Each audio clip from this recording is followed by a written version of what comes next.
माता नास्ति पिता नास्ति नास्ति बन्धु सहोदरः माता नास्ति पिता नास्ति नास्ति बन्धु सहोदरः अर्थो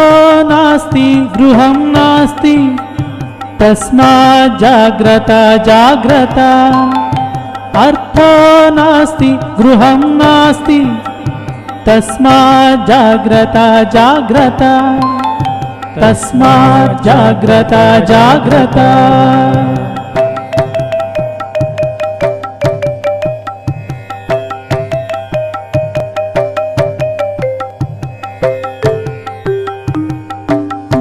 जन्म दुःखं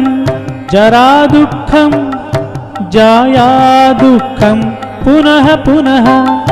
जन्म दुःखं जरा दुःखं जाया दुःखं पुनः पुनः संसारसागरं दुःखं तस्मात् जाग्रता जाग्रता संसारसागरं दुःखं तस्मात् जाग्रता जाग्रता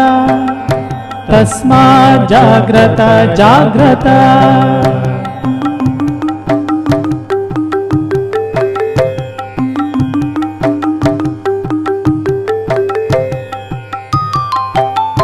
कामः क्रोधश्च लोभश्च देहे तिष्ठन्ति तस्कराः कामः क्रोधश्च लोभश्च देहे तिष्ठन्ति तस्कराः ज्ञानरत्नापहाराय तस्मात् जाग्रता जाग्रता ज्ञानरत्नापहाराय तस्मात् जाग्रता जाग्रता तस्मात् जाग्रता जाग्रता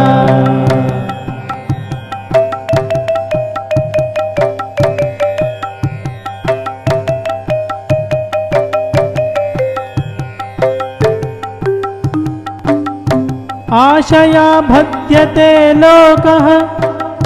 कर्मणा बहुचिन्तया आशया बध्यते लोकः कर्मणा बहुचिन्तया आयुः क्षीणं न जानन्ति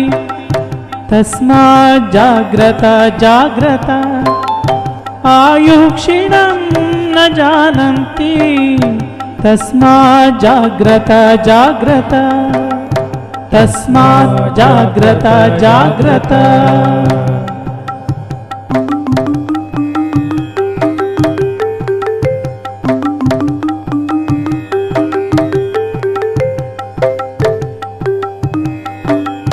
संपदः स्वप्न संकाशः यौवनं कुसुमोपमम् संपदः स्वप्न संकाशः यौवनं कुसुमोपमम् विद्युच्चञ्चलम् आयुष्यं तस्मात् जाग्रता जाग्रता विद्युच्चञ्चलम् आयुष्यं तस्मात् जाग्रता जाग्रता तस्मात् जाग्रता जाग्रता तस्मात् जाग्रता जाग्रता तस्मात् जाग्रता जाग्रता तस्मात् जाग्रता जाग्रता तस्मात् जाग्रता जाग्रता इति श्री शंकराचार्यकृतं जाग्रतपञ्चकं सम्पूर्णम्।